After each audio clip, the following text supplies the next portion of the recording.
Hi friends, welcome to our channel Make Neat Easy Tamil. So இந்த வீடியோவில் 11th physicsல இருக்கக்கூடிய laws of motion இந்த லெசனை பற்றி தான் நம்ம டிஸ்கஸ் பண்ண போகிறோம். So first laws of motion அப்படிங்கிறது ஃபஸ்ட்டு இந்த laws அப்படிங்கிறது எதை வச்சு ரெப்ரசன்ட் பண்ணியிருக்காங்க அப்படின்னு பார்த்தீங்கன்னா ஃபோர்ஸ். ஸோ யார் இந்த லாஸ் எல்லாம் கொடுத்தது இல்லை டிஸ்கிரைப் பண்ணது அப்படின்னு பார்த்தீங்கன்னா நியூட்டனுங்கிறவர் தான் இருக்கக்கூடிய லாஸ் எல்லாத்தையுமே வந்துட்டு டிஸ்கிரைப் பண்ணாரு.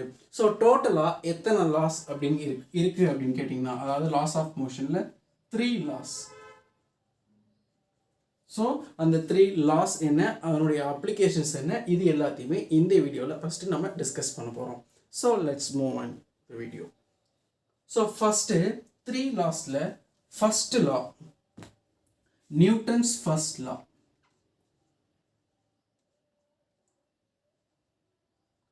Newton's first law. So what is the definition of this first law? In the first law உடைய definition என்ன அப்படின்னு பார்த்தீங்கன்னா, every body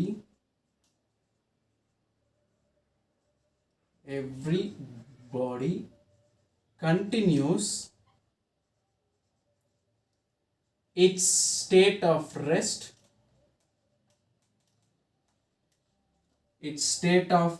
rest, or of uniform motion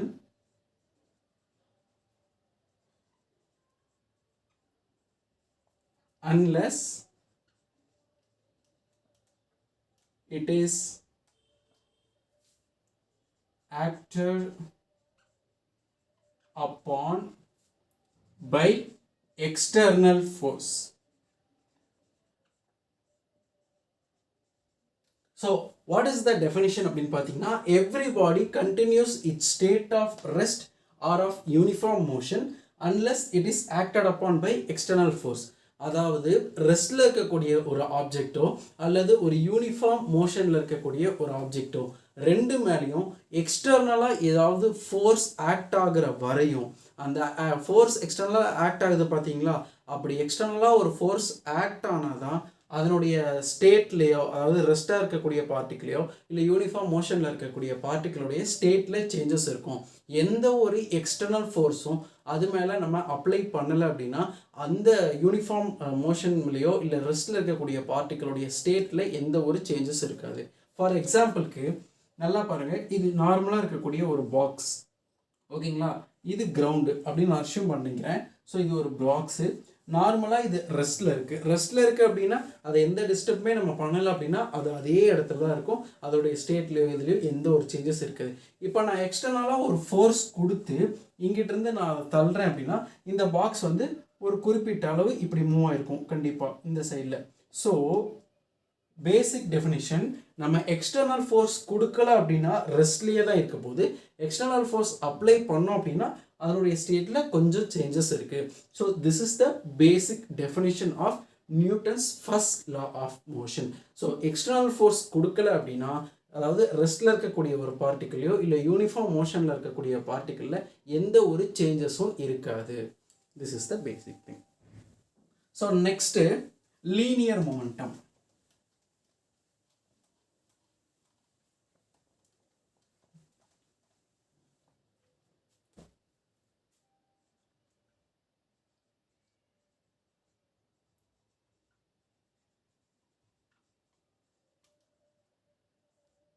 so linear momentum அப்படின்னா P is equal to M into V. So இந்த linear momentum அப்படிங்கிறது ஒரு vector quantity. It is a vector quantity.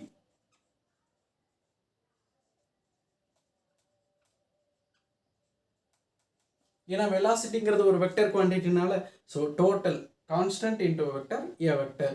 So for எக்ஸாம்பிளுக்கு நான் சொல்கிறேன், so linear momentum is a vector quantity. So என்னுடைய unit என்ன, first மாஸா per kilogram, வெலாசிட்டிங்கிறது displacement by time, so metre per second. So dimensional formula எழுதணும்னா கிலோகிராம்ங்கிறது mass, மீட்டருங்கிறது length, T power -1. So momentum அப்படிங்கிறது வெக்டர் குவான்டிட்டி, யூனிட் பார்த்தீங்கன்னா இது mass kilogram, வெலாசிட்டிக்கு டிஸ்பிளேஸ்மெண்ட் பை டைம், டிஸ்பிளேஸ்மெண்ட்டுங்கிறது length, so metre by time, that is செகண்டில் represent பண்ணுவோம். ஸோ பெர் செகண்ட் மேலே போகிறப்ப second power -1. So dimensional formula mLT power -1. This is one of the important thing. Okay, next second law. So Newton's second law என்ன describe பண்ணுது?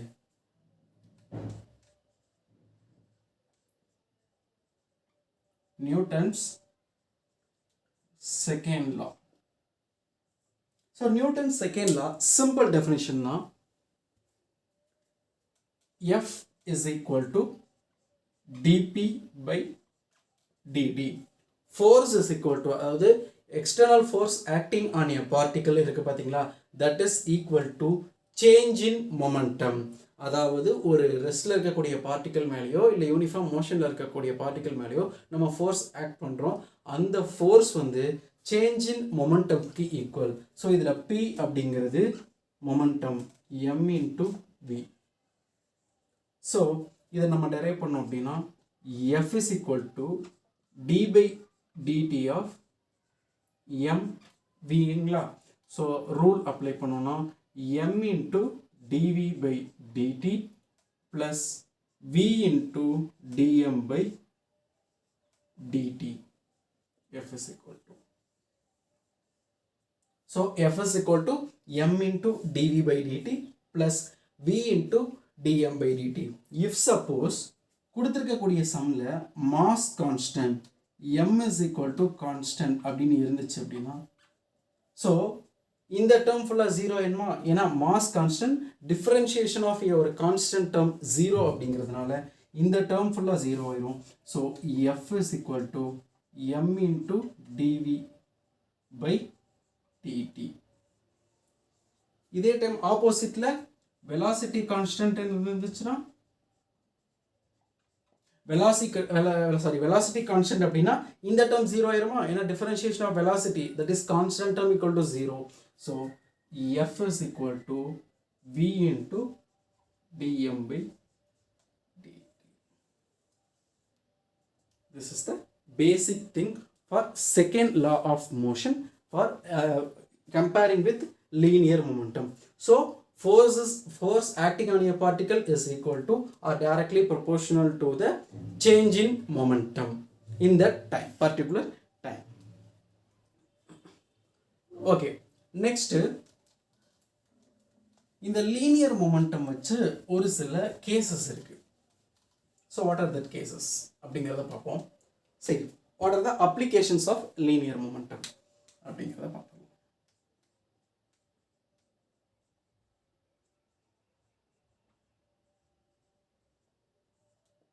So first application and the basic application என்ன அப்படின்னு பார்த்தீங்கன்னா, நல்லா பாருங்க, இது ஒரு ஃபர்ஸ்ட் திங், இது ஒரு ஸ்டெம்பர் பால். ஸோ இதை நான் என்ன பண்ணுறேன் அப்படின்னா, இது ஒரு வால்.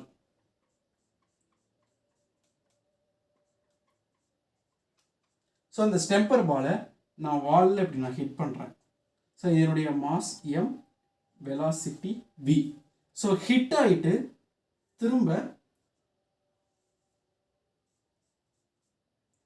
சேம் வெலாசிட்டியில் அந்த ஸ்டெம்பர் பால் திரும்ப வருது.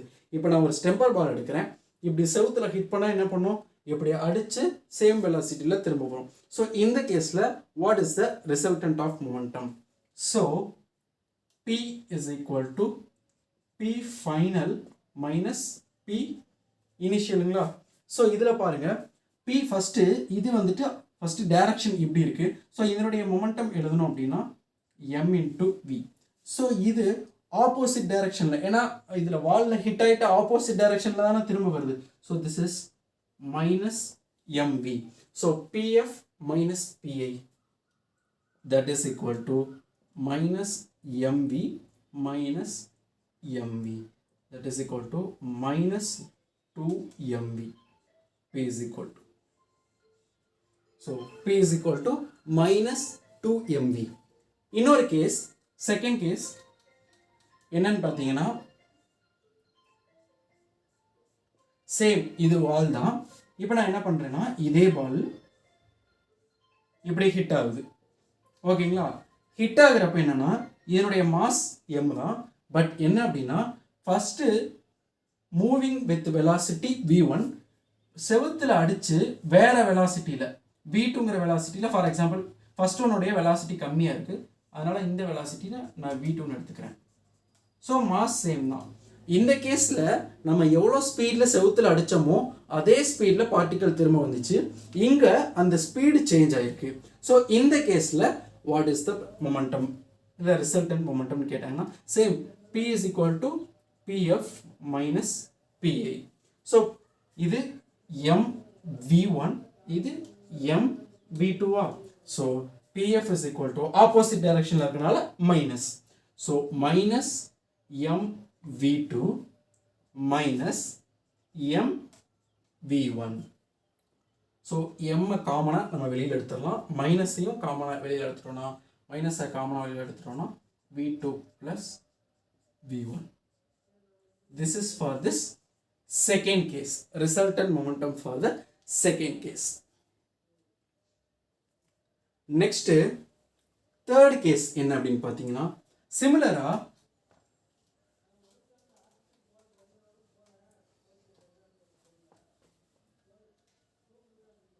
இந்த நான் இப்படி த்ரோ பண்ண பார்ட்டிக்கிள் போயிட்டு அப்படியே இந்த வாலில் ஸ்டிக் ஆயிருச்சு, அதாவது ஒட்டிக்குச்சு, திரும்ப வந்துட்டு பவுன்ஸ் பேக் ஆகி வரவே இல்லை அப்படின்னா so what is the case? So P is equal to PF minus PA.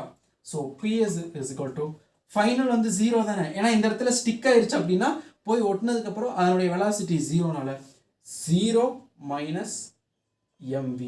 So P is equal to minus mv. இது ஒரு case. Third case.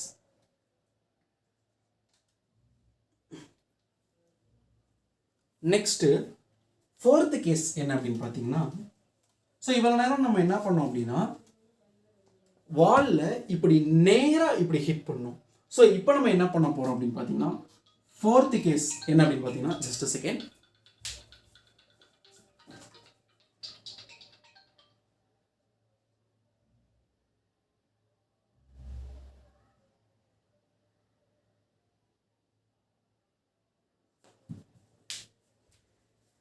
Okay, fourth case என்ன அப்படின்னு பார்த்தீங்கன்னா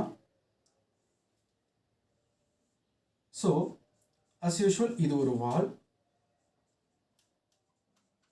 ஸோ இப்போ நான் என்ன பண்ணுறேன்னா இவ்வளோ நேரம் நான் பாலை இப்படி ஸ்ட்ரைட்டாக தூக்கி போட்டேன். இப்போ நான் என்ன பண்ணுறேன் அப்படின்னா இங்கே ஒரு ஸ்டெம்பர் பாலை எடுத்துகிட்டு இதை நான் இப்படி கிராஸாக வாலில் அடிக்கிறேன்.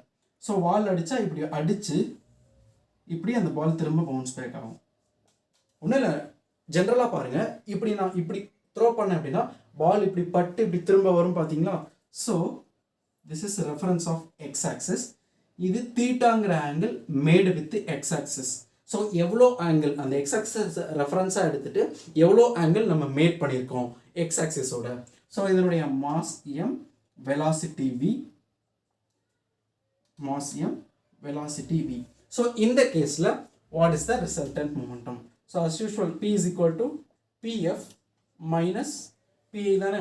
ஸோ நல்லா பாருங்கள், இதில் இதுக்கு முன்னாடி கேஸ் வரையும் நம்ம இப்படி ஸ்ட்ரைட்டாக அடித்தோம். ஸோ ஸ்ட்ரைட்டாக ரிஃப்ளெக்ட் ஆச்சு. ஸோ இந்த கேஸில் அந்த நம்ம ப்ரொஜெக்ட் பண்ணியிருக்கக்கூடிய அந்த பாலுங்கிறது சம் ஆங்கிள் மேக் பண்ணுது வித் எக்ஸ் ஆக்சிஸ். ஸோ நல்லா ஞாபகம் வச்சுக்கோங்க, ஆல்வேஸ் எக்ஸ் ஆக்சிஸை நம்ம ரிசால்வ் பண்ணோம்னா ரெப்ரசன்ட் காஸ் தீட்டா. ஸோ இங்கே மொமெண்டம் mv cos theta, இங்க ஆப்போசிட் டைரக்ஷன்ல வரனால minus mv cos theta.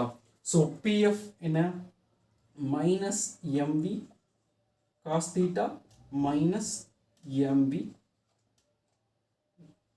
cos theta. So p is equal to minus 2mv cos theta. This is the basic thing. So இதில் நல்லா ஞாபகம் வச்சுக்கோங்க, this angle is Medu with X axis. So அதனால தான் நம்ம காஸ் தீட்டா எடுத்திருக்கோம். Similar கேஸில் இதே கேஸில் இஃப் சப்போஸ் நம்ம வேறு என்ன சேஞ்ச் பண்ண போகிறோம் அப்படிங்கிறத மட்டும் பாருங்கள். இதே வால் கேஸில் 5th கேஸ் என்ன அப்படின்னு பார்த்தீங்கன்னா, ஸோ இங்கே தீட்டா மேடு வித் எக்ஸ் ஆக்சிஸா. ஸோ இப்போ நான் என்ன பண்ணுறேன் அப்படின்னா, கொஸ்டினில் இஃப் சப்போஸ் உங்களுக்கு இந்த 2 ஆங்கிள் கொடுத்துருந்தா, அதாவது தீட்டா மேடு வித் ஒய் ஆக்சிஸ்க்கான 2 ஆங்கிள் கொடுத்துருந்தா, ஸோ நான் எக்ஸ் ஆக்சஸ் ஆல்வேஸ் ரிசால்வ் பண்ணுறப்ப represent with cos theta, Y axis always represent with sine theta. So இந்த கேஸில் இங்கே எம்வி சைன் தீட்டா, இங்கே minus MV sine theta. So resultant momentum is equal to pf minus pi, that is minus mv sin theta minus mv sin theta.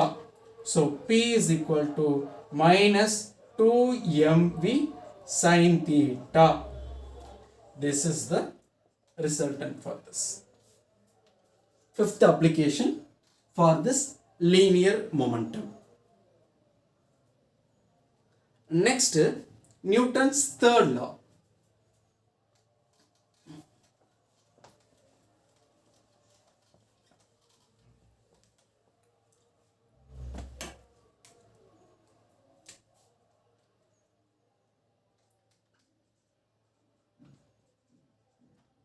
Newton's third law. So, Newton's third law ஓட basic definition என்ன? Well known for எல்லாருக்குமே தெரிஞ்ச ஒரு லான்னு கூட சொல்லலாம். For every action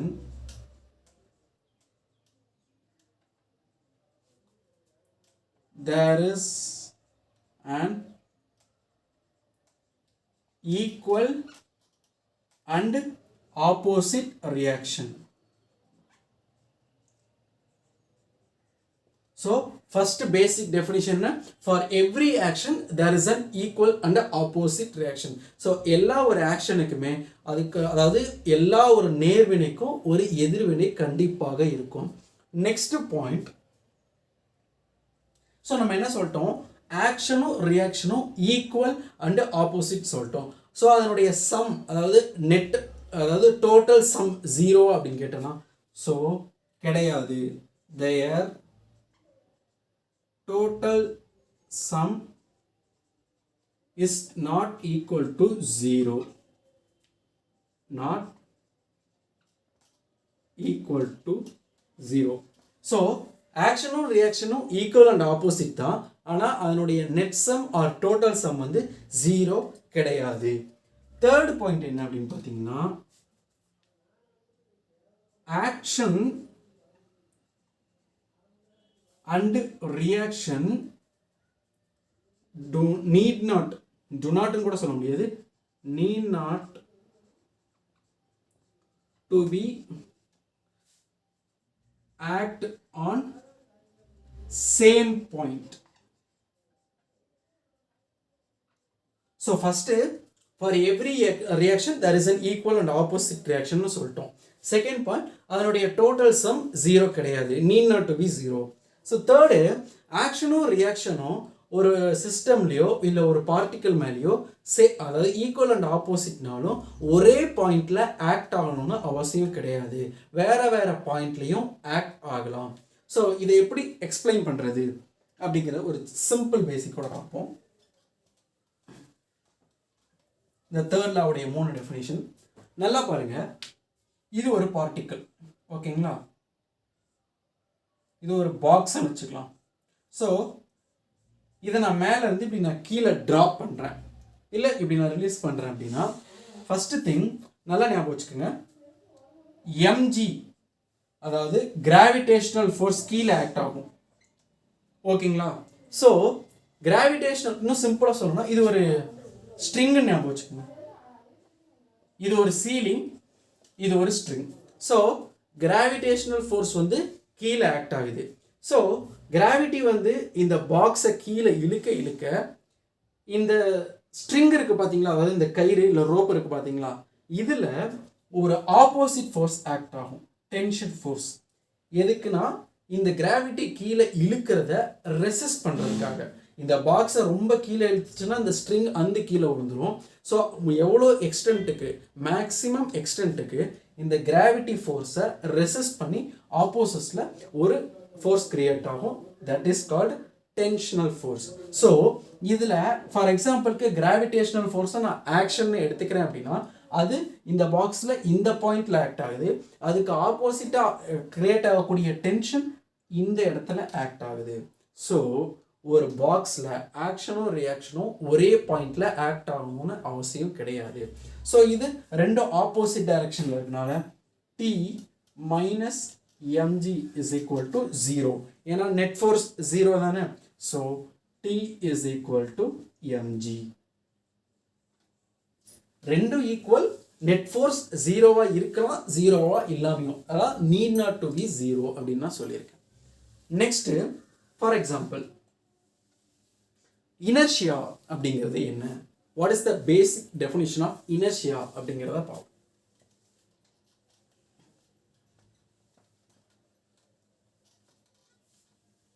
so inertia தெரியுமா?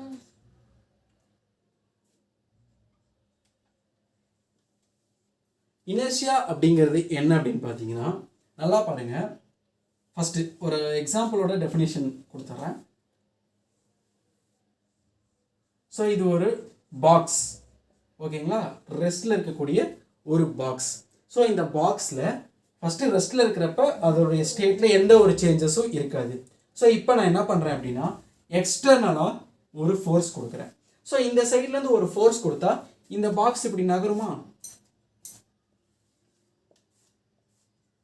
So இந்த முடிஞ்ச அளவுக்கு, அதாவது எக்ஸ்டர்னலாக இந்த ஃபோர்ஸ் நம்ம கொடுத்துருக்கோம், அதனால இந்த பாக்ஸ் இந்த நகருது.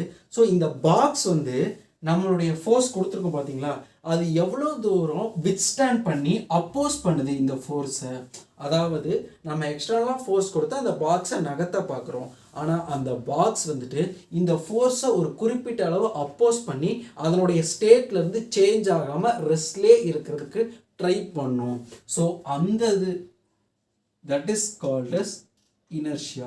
That property is called as inertia. அதாவது எக்ஸ்டர்னல் ஃபோர்ஸ் அப்ளை பண்ணுறப்ப அதனுடைய ஸ்டேட்டில் சேஞ்ச் கண்டிப்பாக நடக்கும்.